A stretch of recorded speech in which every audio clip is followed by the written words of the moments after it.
What's up, everybody? Welcome to another episode of Night Kids After Dark podcast. I'm your host, BTG Plays, along here with my co-hosts, Yano, Nick, and Lily.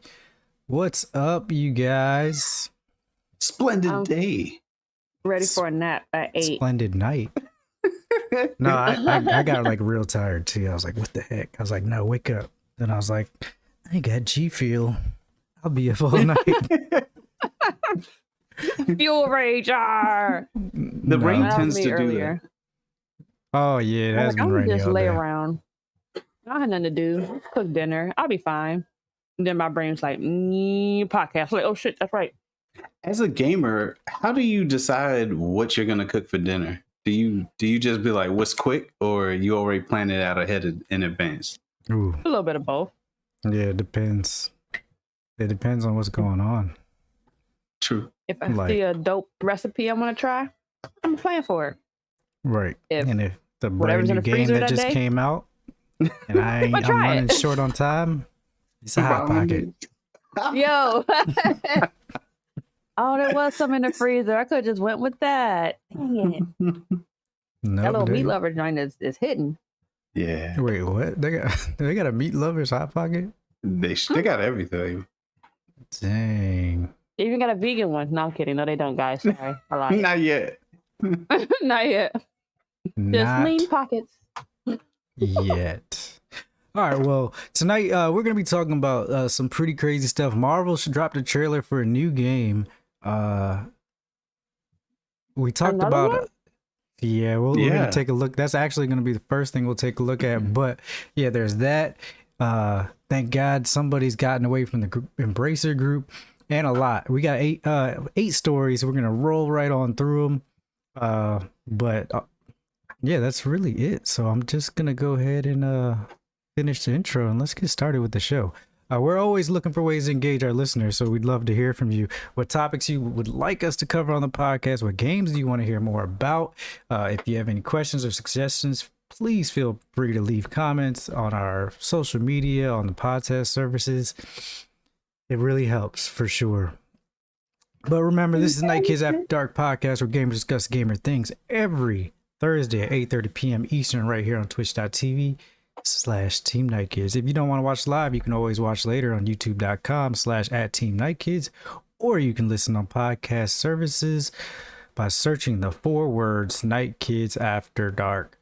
Remember, if you like the show ad free, hit that sub button. It's going to be one in about 20 minutes. Any housekeeping? I know we got Lily won't be here next week. Correct. No. I'm going to have fun and sit. Nah. This little gothy girl's going out. Looking forward to it. Seeing the pictures and hearing about how it goes. Oh, and Yano had a birthday. He's now 52, guys. Whoa. If y'all Right now. times, go ahead. I'm just kidding. I'm adding mine up. Oh, no. How about just be One Punch Man? Interest. No, I'm not that strong yet. I'm still gymming it. How does it feel to make it on this earth another year, man? To be entirely honest with you, I don't even feel 39. I don't feel it. I really don't. I wonder if it's a combination of having wonderful friends like you guys, where we play games and we do the same things that we pretty much have been doing since we were young, and also my job. Later. Right, I repeat, I cannot stay up late anymore. You just pay for it. Right, exactly. No, yeah, I feel like that. After like 25, I just stopped counting and I'm like, damn shit. Am I not 25 anymore? What the hell? But nah, it seems like them joints will humble you real quick. Yeah, they do. Especially those late nighters. Oh yeah. Man. Yep. All right, let's roll into story number 1 after I fix this thing. Ooh, I love that we're so professional here. Like, it's awesome. That's what the charm about this podcast is. We all professionals here. Professionals. As I bet everyone's not wearing pants. We're all professional here. Oh shoot. So, Business up top, party at the bottom. all right, let's check out this new game that Marvel's dropping out. Ooh.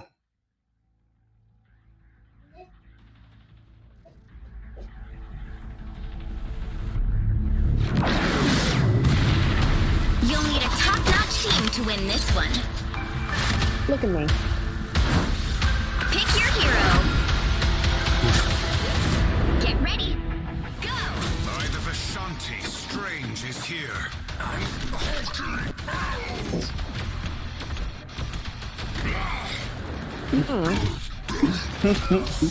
It's nano time. Hulk does not skip leg day. I hope It Friday got looks that on video. familiar. I'm open. No, he doesn't. Don't mess with the amazing Spider-Man. Oh, what? Together. Join together. Drown them. I'm everywhere. Your powers are mine. This format looks very familiar, like you said. Doesn't it? I got you. Behold, Dark Child.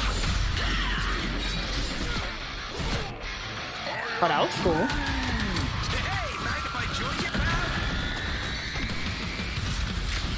Maximo? That's cool that you can do team attacks. Sure.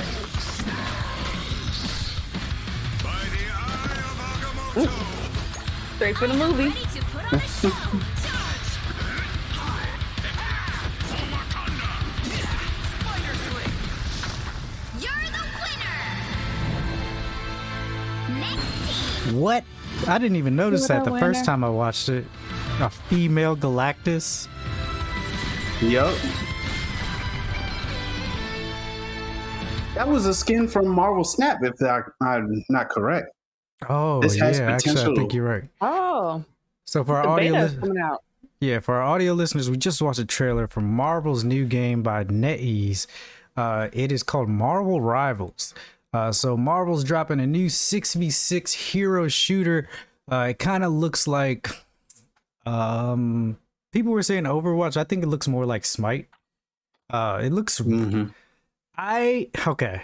When the trailer first started, it opened up with like NetEase. Of course, obviously, I look at NetEase and I'm like, well, they made Naraka Blade Point. I did like that game. And then I think about all the mobile games they make, and I'm literally like, oh no, is this a mobile game again? Not to say that there's anything wrong with mobile games, but I definitely didn't want another mobile game. But no, this is a PC game. It's free to play.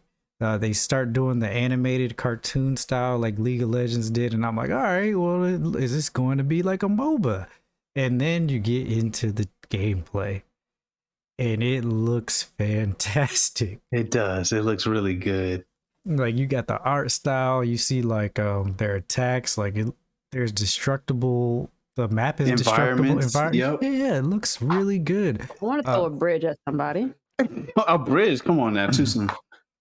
Oh, So- Lord. Oh shit! So, Forgot. so real talk, the potential is there for alternate skins.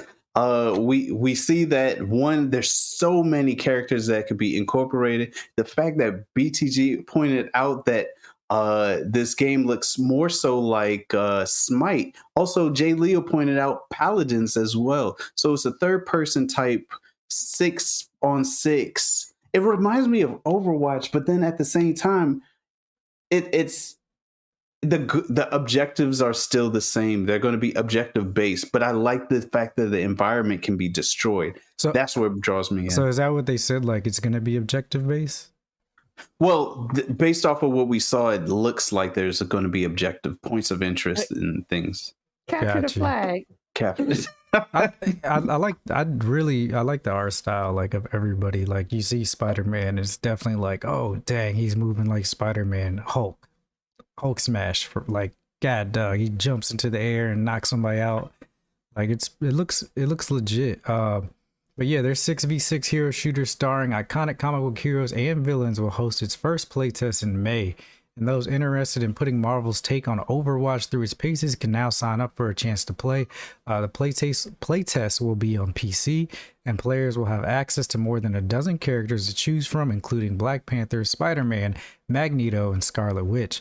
To sign up, players will need to fill out the registration form and answer questions like what genres they are currently playing the most, their favorite PvP shooters, and how familiar they are with Marvel comics, movies, and shows. Developer NetEase states the focus of the alpha will be to test out game mechanics, identity, and identify. It says identity, but I'm pretty sure they meant identify and resolve bugs and gather feedback from players. Invites to the playtest will go out via email. And here I'm gonna post a link for you guys just in case you want to go ahead and do it. Yeah, Just on a PC. Looks like, I think it is. I think it's just a PC Steam game for now, but you know, it all honestly, it's going to depend on how successful it is. Like I said, it is a free to play game. It says there's no word on whether or not the title will be coming to consoles or when it's released in full. The game can currently be wish listed on both Steam and Epic Game Store. So yeah, okay. I mean, I'm excited for it, honestly. I am too. I hope that it doesn't get, you know how we see a lot of games come to this point where we get excited and everything, and then at some point it gets shut down. I hope it doesn't get shut down before we get our hands on it. Oh, like what was it, that Rumble game you was playing? Oh my Rumbleverse. Lily. Oh, that one hurt. Putting chicken in your back pocket to save for later. Oh, I love that game so much. Jay Leo was the one who put me onto it, actually. Yeah, that was a good game. Before we close out this story, I'm going to go over some of the characters that we already know about. Okay. For the first one is Iron Man, of course. He looks dope. His attacks look dope. You got Spider-Man. Looks awesome. The art style just looks comic book-esque. It does. You got the cell shading. Yeah, you got Hulk. You got Black Panther. You got Loki. Storm. You have Namor, Doctor Strange, Magic, Groot, Rocket Raccoon. Was talking about them too? I did notice the team attacks too. It looked pretty dope, and how Rocket like launched and got on top of Groot. Like I wonder I want to see how all these team attack mechanics are going to work, and like how powerful they're going to be. Like how much is it going to change the game? Star-Lord. You got Mantis. Why they should? No, I guess they didn't have a pig. Oh, Mantis. I see Mantis right here. I don't know why they. That's weird. Okay. They picked that one instead of the other one. Yeah, it's right. Weird. Then you got Penny Parker. A lot of y'all might not know who Penny Parker is. One of the standout stars from the Spider-Verse. Penny Parker doesn't have Peter Parker's arachnid-themed powers, but she does have a powerful mech suit armed with lethal appendages. Gundam. Pretty much a Spider Gundam. Luna Snow. I'm not really familiar with Luna Snow, but previously seen in games like Marvel Future Fight and Marvel Super War. He, aka Luna Snow, mixes ice manipulating powers with K-pop style. In the debut trailer, it looks like Luna can team up with Namor to enhance his water-based skills in combat. I feel like, watch, she's gonna be broken for some reason. Scarlet Witch is there. Oh, he must be dangerous. Right, I'm excited about Magneto. I didn't even see the Punisher. Did you see him in the video? Not in the video. I thought I saw the Punisher when they broke out the window at the end. That's where I thought I saw the Punisher. Oh yeah, I think this is him right here, actually. Yeah, there. Wait, who is that? Hey, I don't know who that is in the back. That looks like Star-Lord. I don't know who this is in the back either. It's too tiny for me to. Hold on. Yeah. I can't see. They have a cape and there's something floating behind them. Like a little disc or something? Yeah. Maybe it's he just looked mad disrespectful the way he's floating though. Maybe it's like just Magneto. He's floating like Magneto though. Maybe it's a Magneto skin or something. Possibly. Maybe. I mean, he looks buff as shit too. Is that a female Loki? No, that's Mantis. Loki's in there. But Loki is in it. Okay. That's Mantis. I thought they would have had like his variations because if they have that crocodile, best believe I'm gonna use that Loki. Oh yeah. But yeah, I'm looking forward to it. I've already signed up for the playtest, so hopefully you guys did too. If you're interested. Oh yeah. Cannot wait. May is kind of far away. But yeah, I do hope it doesn't. I think what a lot of people I think what a lot of people are probably going to be worried about is microtransactions and stuff. Hopefully Marvel doesn't go crazy with it and they're able to keep this going if it's good. I mean, if it sucks then whatever, but it looks like it's going to be good. I think it's going to be great. So hopefully we'll get to see it come to its final point. For sure. And then story number 2. Female Galactus. Hey, oh yeah, I am curious about that too. And then for story number 2, this one's a pretty big one too. So we talked about a couple weeks ago how I was excited about certain development teams and or game developers getting away from the Embracer Group, and one of them was Gearbox. If you don't know, Gearbox made Borderlands, and apparently this story from IGN. Take-Two buys Gearbox from an Embracer and confirms development of a new Borderlands game. Oh, wow. Embracer Group has officially divested Gearbox Entertainment, selling the division to Take-Two Interactive for $460 million. In a press release, Embracer shared that it is divesting Gearbox Software, Gearbox Montreal, Gearbox Studio, Quebec, and franchises Borderlands, Tiny Tina's Wonderlands, Homeworld, Risk of Rain, Brothers in Arms, and Duke Nukem. Embracer will retain rights to Gearbox Publishing San Francisco, formerly Perfect World Entertainment, and which it plans to rename. The publishing rights to Remnant, Hyper Light Breaker, and other unannounced games, Cryptic Studios, Lost Boys Interactive, and Captured Dimensions. All of its retained assets will be integrated into other parts of the Embracer Group. The sale is expected to close by the end of June. Gearbox will join Take-Two's 2K division and will continue to be led by CEO and founder Randy Pitchford. Currently, Gearbox has both a new Borderlands and a new Homeworld game in development, as well as at least one exciting new IP, per a separate press release. Notably, the full purchase price of $460 million will be paid to Embracer Group in Take-Two shares rather than cash. For comparison, Embracer originally purchased Gearbox for $363 million, half in cash and half in newly issued Embracer Group shares, with an additional consideration of $1.015 billion. Also partially in shares, to be paid out if Gearbox hits certain targets within 6 years. Gearbox and Take-Two have a long-standing relationship, with Take-Two serving as the publisher of the Borderlands franchise via its 2K label. Two also partnered on an upcoming Borderlands film, as well as Gearbox's 2016 game Battleborn.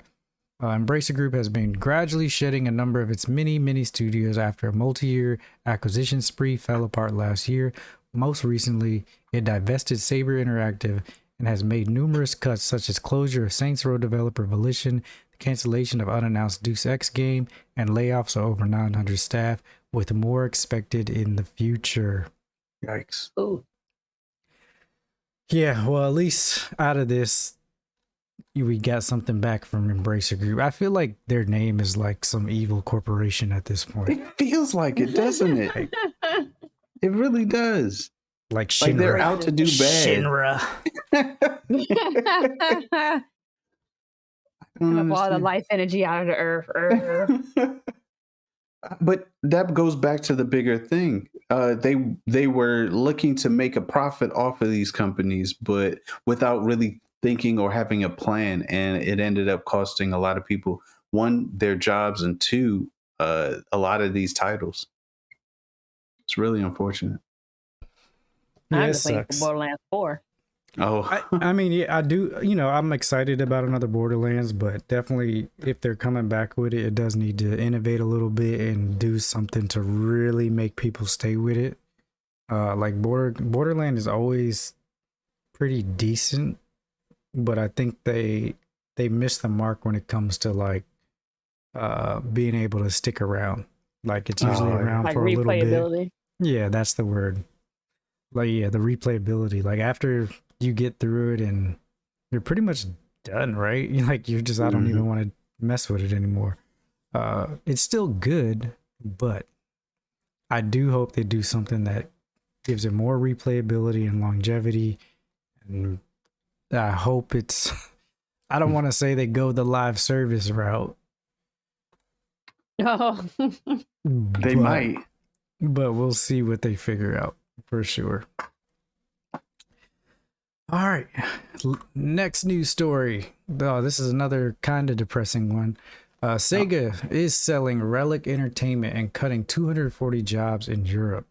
Sega has announced plans to sell Relic Entertainment and cut 240 jobs in Europe. Vancouver, Canada-based Relic specializes in real-time strategy games, including the Company of Heroes, Age of Empires, and the Homeworld series. Sega said it is selling Relic to a holding company to be newly established by the UK investment company Emona Capital, but that further details weren't being disclosed due to the request of the transferee. The majority of the 240 cuts will be made at Creative Assembly in Sega Europe, with a smaller number also being cut at Sega Hardlight, all three of which are based in the UK. Following a review of medium-term lineup of its European studios, Sega also said it has decided to implement write-downs of work in progress of some titles in development. As a result, it expects to record a loss of 5.6 billion yen, which is about $31 million in US dollars, as cost of sales. Whoa. Yeah, whoa. How do you feel about this? I personally, I feel like, you know, the same thing we always say. It sucks that the jobs are being cut. I did enjoy Company of Heroes. Oh, such a good game. Yeah, I know Age of Empires has a huge fan base as well. I can't put my finger on Homeworld. Like it's not registering in my head for some reason. Homeworld, I don't think I played that. I'm sure 1000% you've heard of it. However, Homeworld? have you played it? I don't recall ever playing it.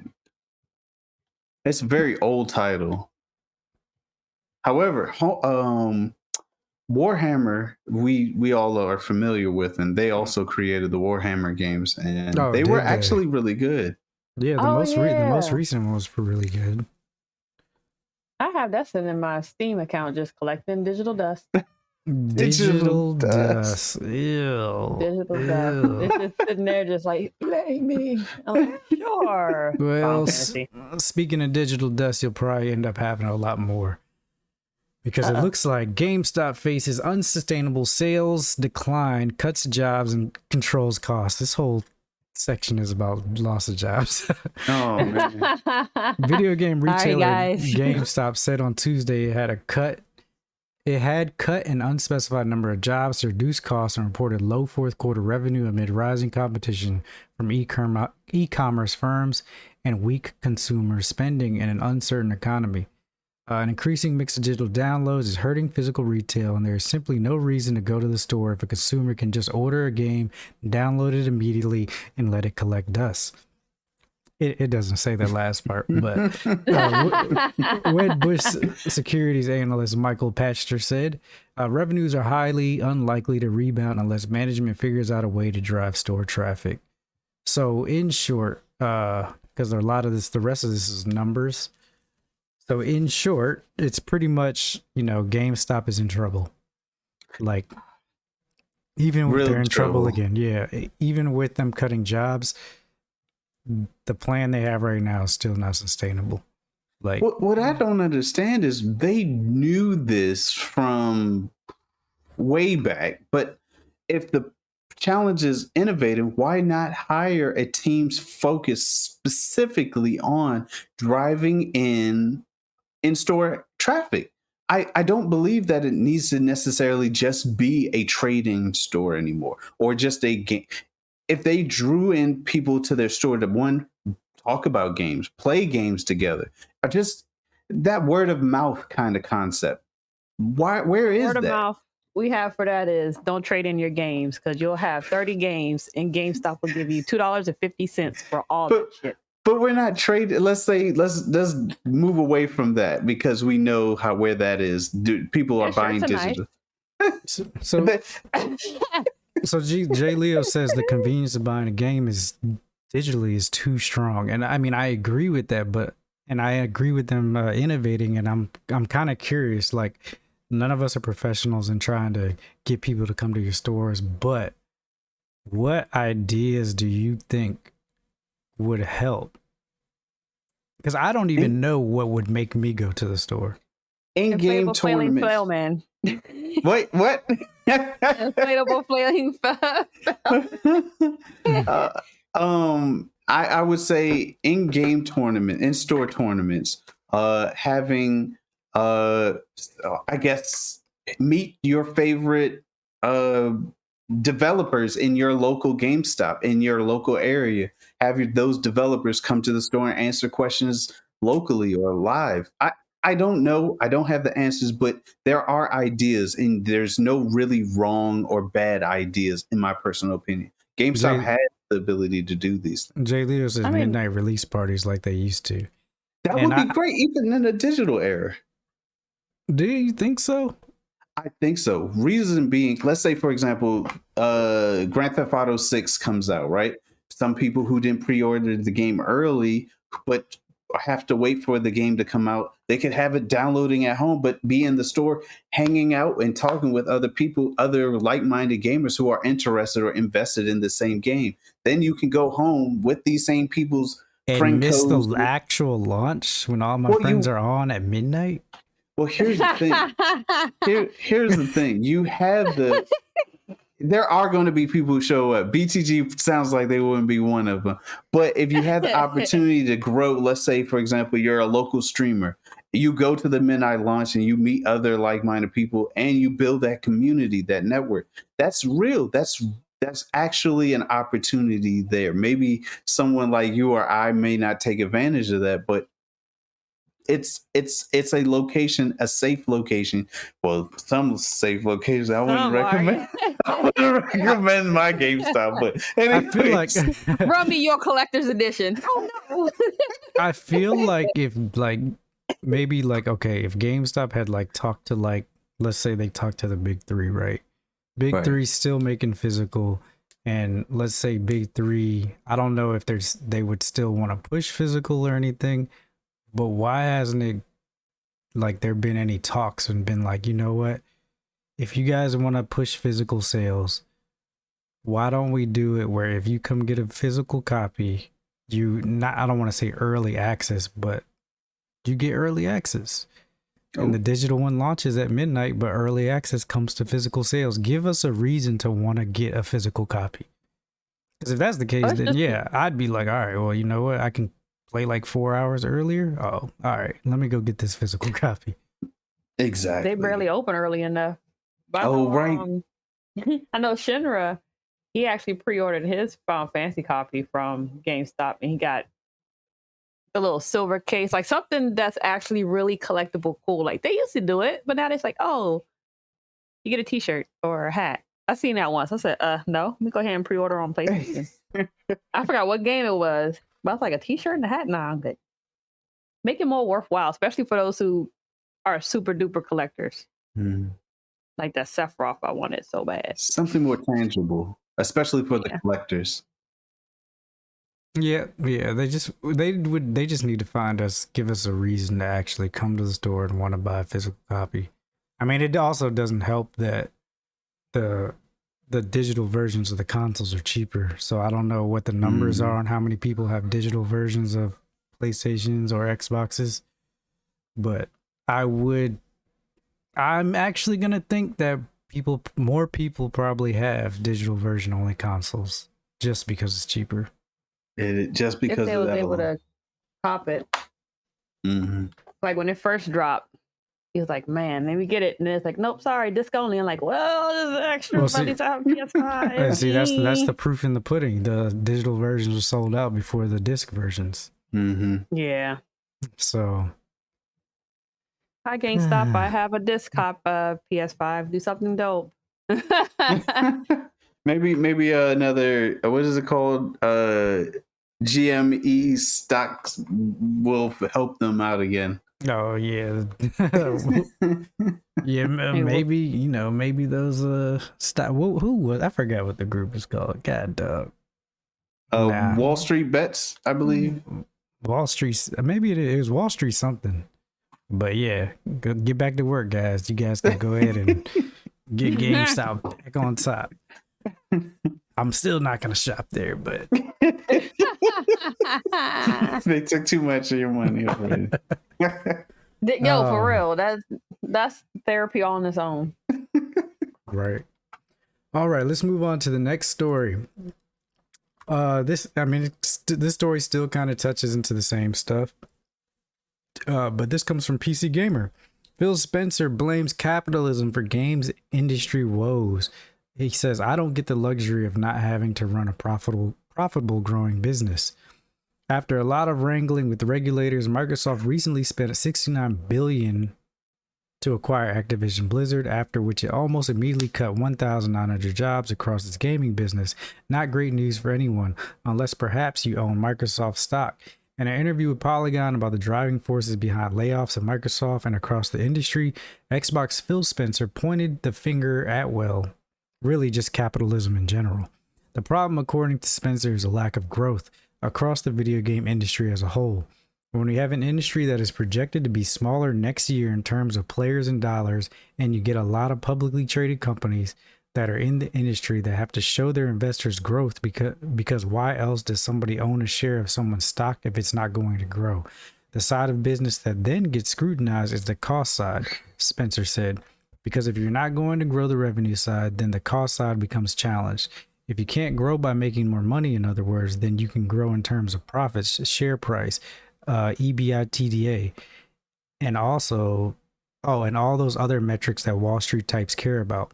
By spending less, the obvious question is, why are you bringing in all these new people if you can't afford to pay them? Of course, Microsoft can afford to pay those people. It just doesn't want to, because that's right, growth. Dang.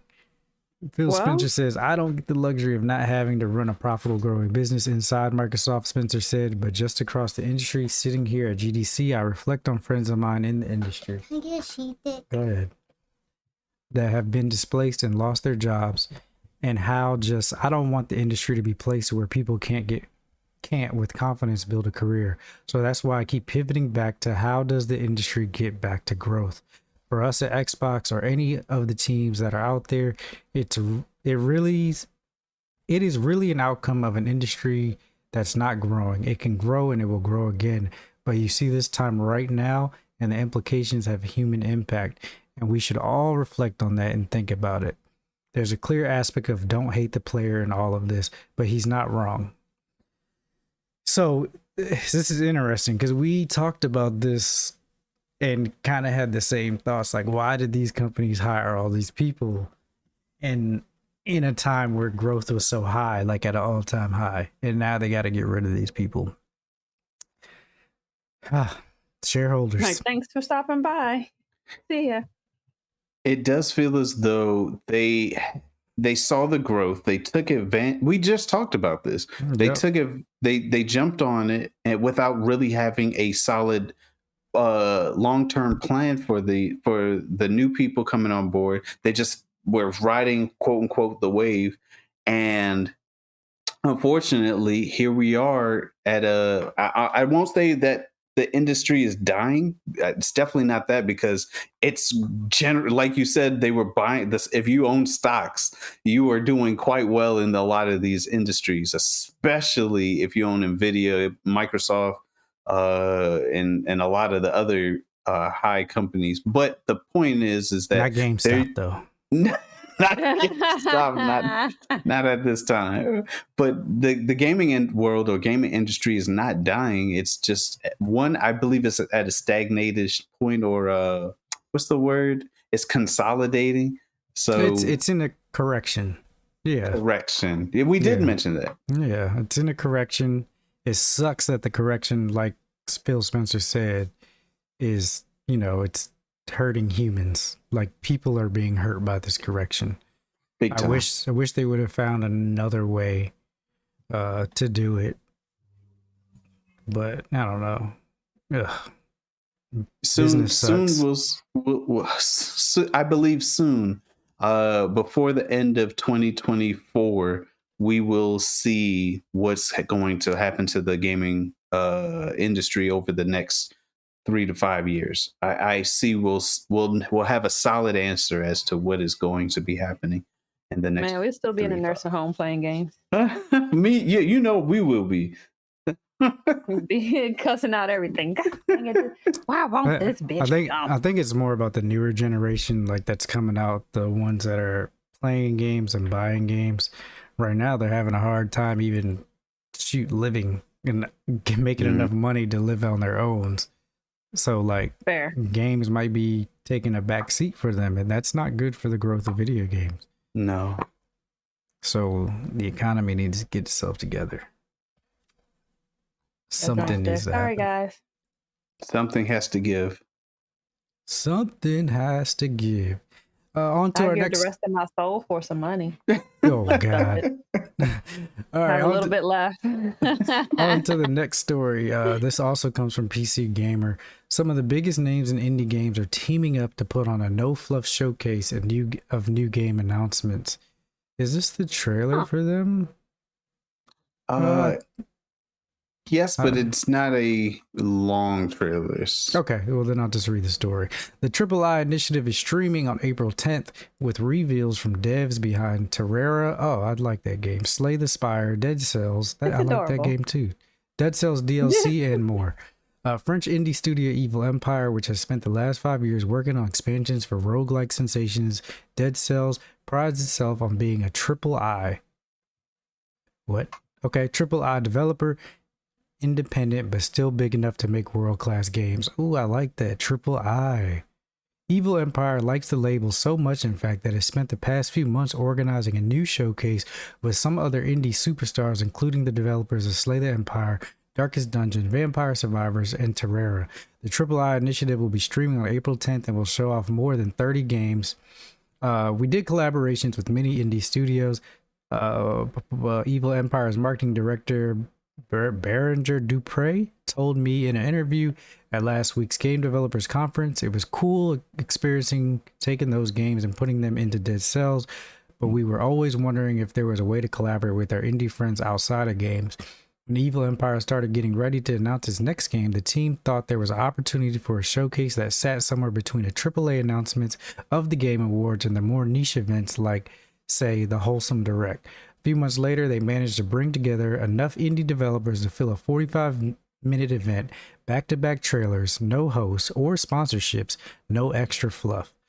Evil Empire were clear that they had a threshold for the type of announcements that they wanted. They wanted to deliver something really punchy and surprising, and we love surprising, said Chris Barassa, a co-founder of Darkest Dungeon developer Red Hook Studios.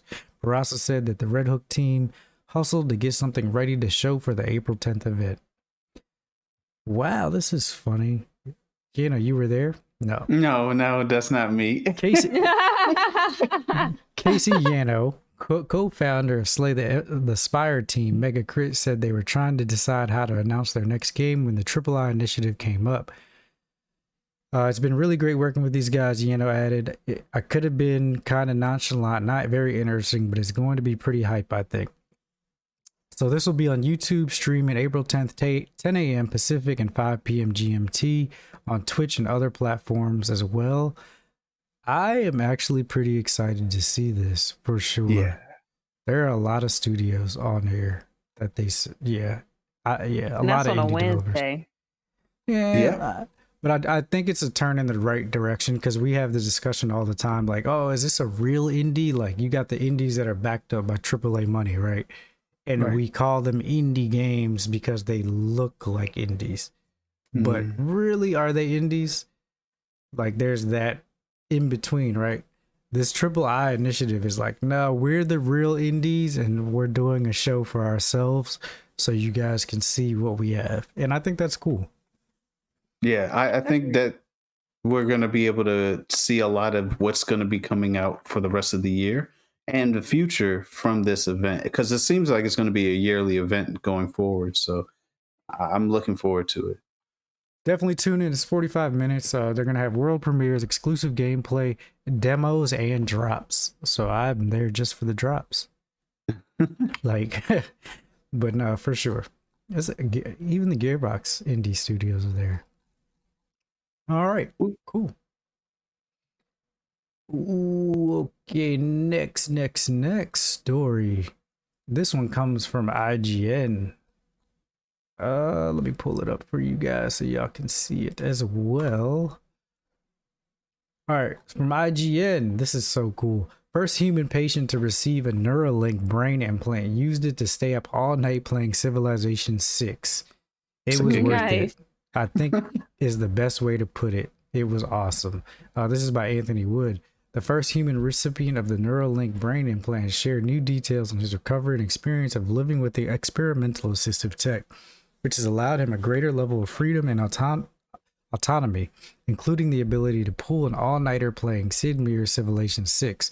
Neuralink co-founder Elon Musk took to X/Twitter. See, even they're still calling it X/Twitter. Like nobody's gonna drop it. In January to reveal that the company had implanted its first brain-computer interface in the head of a human patient who was recovering well. Following the surgery, the billionaire also hinted at the time that the implant was functioning well and had detected a promising neuron spike. In a subsequent February update, Musk commented that the unnamed patient has seemingly made a full recovery and was even able to use the implant to manipulate a computer cursor with thought alone. Finally, on March 20th, Neuralink posted its own update to X in the form of a 9-minute live stream in which the 29-year-old implant recipient, Nolan Arbaugh, used the technology to play a digital version of chess, while discussing how living with the experimental aid has changed his life. I definitely want to take a look at this, like, offline. It was like using the force on the cursor, and I could get it to move wherever I wanted. Just stare somewhere at the screen and it would move where I wanted it to, which was such a wild experience, explained Arbaugh. The 29-year-old complete quadriplegic shared that he had lost sensation and suffered paralysis from below the shoulders after sustaining a spinal injury during a diving accident 8 years ago, and had felt compelled to volunteer for the trial out of an urge to be a part of something that he felt could change the world. Throughout the live stream, Arbaugh could be seen using the Neuralink brain-computer interface, BCI, to control an on-screen cursor to play a game of digital chess and pause music that had been playing in the background. Arbaugh also revealed that the implant had given him the freedom to pull an all-nighter playing the strategy game Civilization 6, something that he could not have done on his own before the surgery. One of the first times you all gave me complete control over this Neuralink tech, I actually stayed up until like 6 a.m. playing Civilization 6, said Arbaugh to Neuralink scientist Bliss Chapman. It was worth it, I think is the best way to put it. It was awesome. Dang, that's so cool. That is. I am curious. Well, what's the difference between the Neuralink and using one of those sensors that allow for you to use your eye, where your eyes are pointing on the screen? What's the difference between those two? I mean, obviously the Neuralink is connected to your brain. No, I can't explain none of that. It actually he adjusted his glasses. I mean, look, it's using electrodes that are sending signals. That's like, I think that's crazy. You're talking about being able to control stuff by your mere thoughts. It's wild. Yeah, that is intense. Wild, cool, scary. All of the above. Could you imagine you couldn't do any of that stuff before, and then all of a sudden you have access to doing everything you want on your computer, and you stay up all night playing Civilization, or what you also find out later on in the article, they also were playing Mario Kart with their friends and their family. What? Yeah, so I need to know what the input lag is, because if it's like 0, shoot, I'm about to get that thing. Be streaming like this.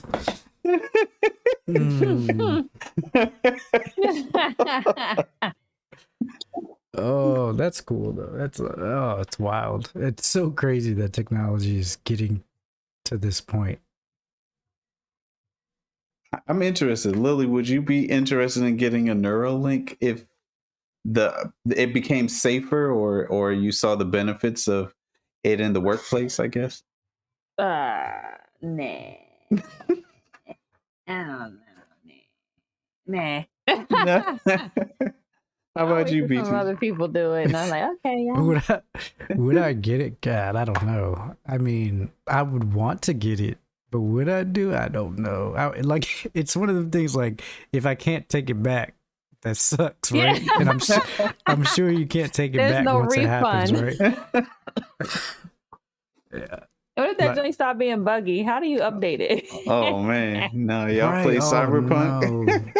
no. I'm just like, I'm more curious about like what happened.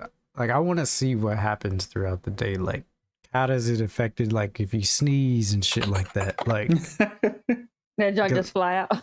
I don't want to Neuralink my car and be driving it, and then I sneeze and I drive off the fucking road. Like, that'd be I crazy. didn't even think about that. You probably could drive using it. And it's always a violent sneeze while you're driving, and I hate it. Yeah. I can't even control Violent myself sneeze. normally. So, like, come on. Right. 12 hours while you update. Right, like, oh man, what about the glitches and bugs, man? You just get stuck. Ooh. So what if it has to charge? Would it be like a charging on your bed? So it could be like, Fun like your fact cell is- phone just charging yourself. It recharges wirelessly. So you'll be just like a wireless charger for your phone. Me- Put that on your pillow. What happens when it dies, though? I guess you just can't use anything, but You die too. you know But I'm it's not. kidding. It doesn't work It's that not way. keeping him alive. Pew pew pew pew. Like, oh, shutting down. This is the first step to being Iron Man, though. The first. I'm convinced.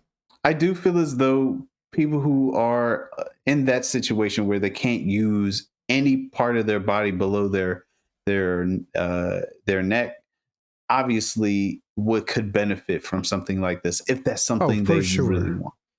I think the question is like, how far do you go, right? Like, is there Right. going to be restrictions on? All right, you got to be a paraplegic to use it, or eventually, when it comes out, can anybody get it? Like, actually, I want to see. I need to find some pictures because I want to see. Like, I can't feel my pinky toe. You're Oh. approved. Instant approval. Right. That's wild.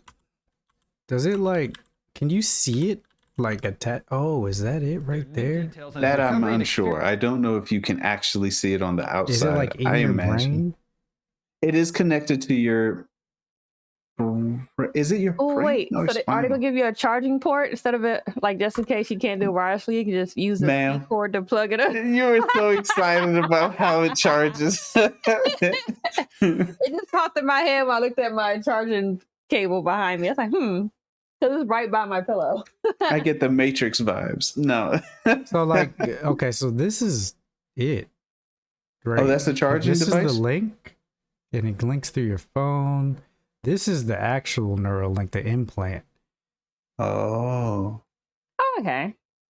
Like a little hearing aid, kind of. that's what it looks like.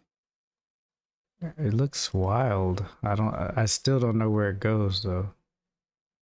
There's a I robot that imagine- puts it in. Oh no, and the robots are gonna capture us and give one to everybody. No, man, don't say that out loud. No. Next then thing they they'll just- wake up like, But then they my just insides control feel us funny. Only $42.99 on on Temu. Not Timu.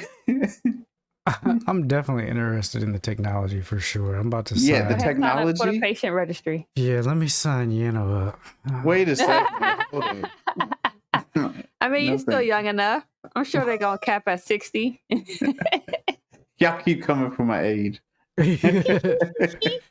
It's cool though. It's cool. I just Yeah, the technology behind it, I see it not only being used for stuff like this, but wow, we're gonna see it more of it in the future. I we imagine. are definitely in some wild times right now. Like I'm not even. It's like Do I God. wanna I say see Black Mirror? so many sci-fi stories in my head happening right now.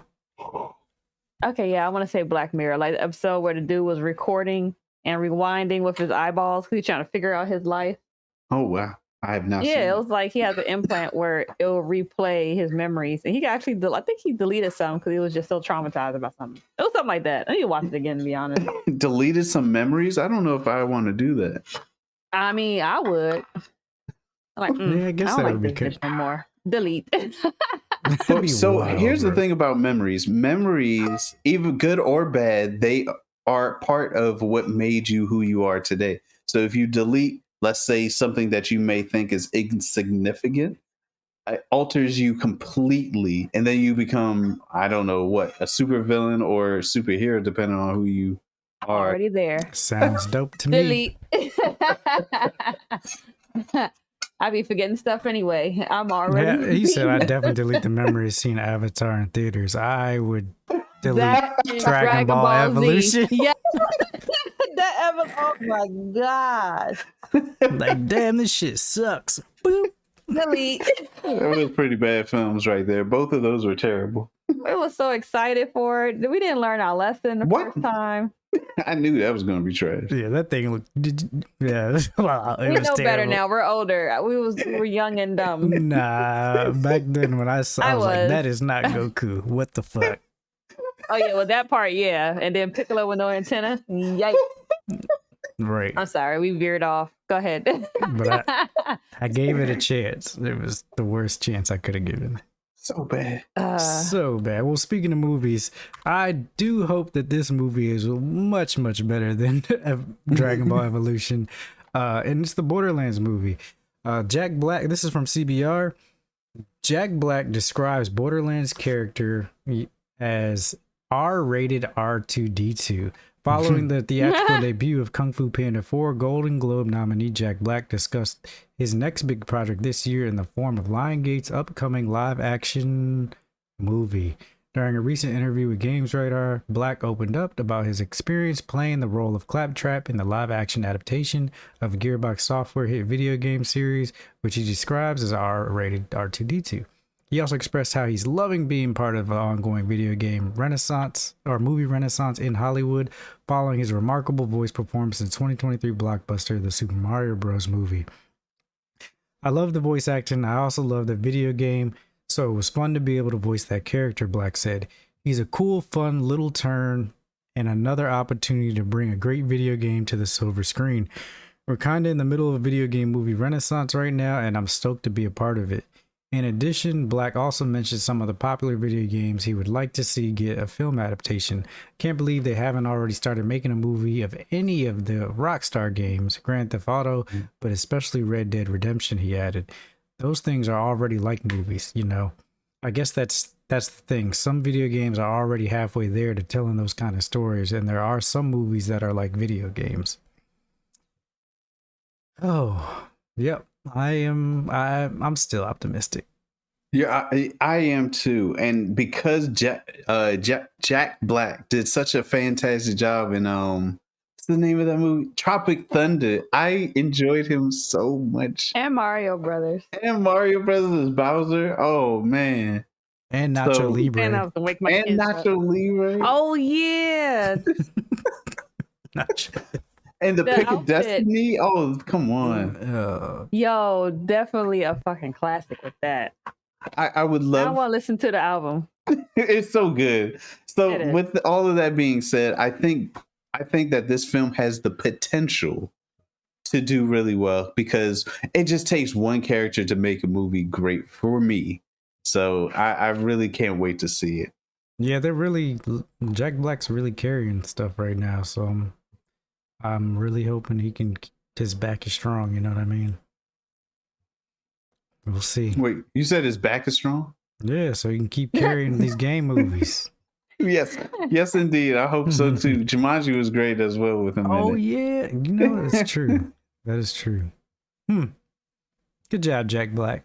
Yes. All right. So with that, that's our last main news story, but we're gonna roll into what we call honorable mentions. These are stories that we saw, and they're not too long, but we wanted you to know about them. So the first one here is Steam's top seller of the week. I wonder what it is. What is it? Surprise. Helldivers 2 is number one Really? seller for the it is. Number one Steam okay. seller this week. Number 2 is the Steam Deck. Well, that's just weird. Okay. And then number 3 is Counter-Strike 2. Number 4, Dragon's Dogma 2. 5, Warframe. 6, Apex Legends. And then, it keeps going down. Destiny's still up there in the top 10? Oh, I guess it's free to play. That makes sense. Baldur's Gate 3, number 12. Cyberpunk still on there. All right. I'm so shocked to see that that Warframe has moved so far up. Dragon's Dogma last week was number 1, and Helldivers was number 2. Now it looks like it settled back out with Helldivers at top. Steam Deck has been on top since last year, and Counter-Strike has always been in the top 3. Interesting. Do people really, that many people have Steam Decks? That's the shocking part to me. I don't know, but this is on a week-to-week basis. So if that's the case, that must mean people are buying Steam Decks regularly. Interesting. I mean, I'm sure because like they about to drop the OLED version, I think. Yep. I guess that makes okay, hold on, let me go back. Did that just said Steam Deck in general was number 2? Yeah, Introducing Steam Deck OLED. It said $349, $300 version. But if you click on the link, it takes you to both of them, the $399 250 gig and the $549 512 gigabyte OLED. Interesting. All right, the next honorable mention. Well, since we talked about Helldivers, if y'all didn't know, they done snuck 2 new stratagem weapons in on us this morning. They introduced the Quasar Cannon and the heavy machine gun, and that Quasar Cannon looks amazing. You haven't tried it out yet? No, I just logged on and got it real quick. But apparently, this is like the God mode weapon for the automatons. Oh wow! It's dope. It looks dope. I watched the video. I was like, I can't wait to try this thing out. And they said the heavy machine gun's good too, but the Quasar Cannon is so good that everybody's just talking about it. Next honorable mention is going to be about Cyberpunk. Cyberpunk 2077 is now completely free to play on PS5 for the weekend. So if you haven't got a chance to play Cyberpunk, it's in a fantastic place right now. It doesn't have the expansion Phantom Liberty, but if you're one of those people that bought it, when it first came out on PS4 and you got your refund, here's your chance to play it for free if you got a PS5. Sure. Next one is going to be from Destructoid. The Larian CEO explains why the studio isn't making Baldur's Gate 4. Did not know this was a thing. At last week's Game Developers Conference, Larian CEO Sven Vink dropped some big news. The studio will not be making any DLC for Baldur's Gate 3, nor will it be continuing ahead with Baldur's Gate 4. On the surface, the decision seems incomprehensible. Almost any other studio in the world would be doing anything and everything in its power to continue the incredible success of Baldur's Gate 3. You don't typically see studios pull a complete 180 after winning Game of the Year awards. And in recent interview with IGN, Vink expanded on his comments from GDC and laid out why. From his perspective, leaving Baldur's Gate behind is the move. Vink said that after the overwhelmingly positive reception of the game, Larian started working on DLC and ideas for a sequel, but quickly ran into a serious problem. You could see the team was doing it because everybody felt like we had to do it, but it wasn't really coming from the heart. And we're very much a studio all about being from the heart. Part of the drain on the team's enthusiasm, Vink said, was that the studio had all these ideas of new combat to try out that were not compatible with the Dungeons & Dragons 5e. When the team came back from the holiday break, Vink made the call that it was time to move on. He since emphasized in a tweet that this move is entirely Larian's choice and that Wizards of the Coast really did their best and have been a great licensor for us, letting us do our thing. I think that's fair. That's really good, right? Yeah, it sucks, but it's fair. Maybe they'll end up getting their love back for it when nobody cares anymore, and then we'll be like, oh, finally, they're deciding to make Baldur's Gate 4. Man. It's like, I get it. They're trying to avoid the pressure, and I think that's good. And they're keeping the heart in it. Yeah. I like that. Oh, this is some sad news that I did see, and it sucks to bring it up. But Tyler Blevins, if you don't know who that is, Ninja, uh, reveals that he has cancer. Terrible, terrible news. Uh, he was diagnosed with melanoma, a type of skin cancer, at 32 years old. He was one of the biggest Twitch streamers in the world. He's done a lot for, for streaming. To be honest, like it sucks. But yeah, he said, I'm grateful to have hope in finding this early, but please take this as a PSA to get skin checkups, Blevins said. Here's Ninja's statement in full. All right, I'm still in a bit of shock, but want to keep you all updated. A few weeks ago, I went to a dermatologist for an annual skin/mole check that just proactively scheduled for me. There was a mole in the bottom of my foot that they wanted to remove just to be careful. It came back as melanoma, but they are optimistic that we caught it in early stages. I had another dark spot appear near it, so today they biopsied that and removed a larger area around the melanoma with the hopes that under the microscope they will see clear non-melanoma edges and we will know we got it. I'm grateful to have hope in finding this early, but please take this as a PSA to get skin checkups. My prayers go out I to never him, really thought man. about that. Getting Yeah. cancer sucks. It's not only bad that it's bad that this was even found out that they had that Ninja had this issue, but it is good that one, they caught it early, and two, he's making an announcement to everyone to just get checkups. It's so easy to say get checkups, but not everyone has access to proper healthcare to even get that done. Man, just looking at a doctor costs like $2,000. Sheesh. Yeah, sucks. Eh. Sucks, But yeah. sucks. All right, our last honorable mention. This comes from Anime News Network. Warner Bros. Discovered president of Asia Pacific James Gibbons stated that entertainment news website Variety last Friday that the company's Japanese anime studio will produce more than 10 titles per year as opposed to its output of 5 to 10 titles in past years. He stated that anime is one of the best ways to reach the 18 to 30-year-old audience, which is incredibly elusive. We went on to say that the company has strong anime audiences in the US, parts of Europe, and Latin America. The company's anime studio launched in 2011 and has produced over 80 titles, including JoJo's Bizarre Adventure, Record of Ragnarok, and Spy Family. Warner Bros. Japan is a production company under Warner Brothers Discovery and is involved in several anime projects such as Is It Wrong to Try to Pick Up Girls in a Dungeon, Food Wars, Shokugeki no Sama, and JoJo's Bizarre Adventure. Warner Brothers Japan and its parent company also handle overseas and domestic live-action film productions of Japanese properties such as Godzilla, Rurouni Kenshin, Gintama, and Death Note. The company recently announced a new anime adaptation for the Buransan and Tetsuhara's landmark manga, First of the North Star. Oh, that's dope. Ooh. It also is currently producing the original Suicide Squad isekai anime with Wit Studio, which will premiere in July. I am excited to see that. We'll see. It looks good. See. Yeah, it looks good. Animation looks great.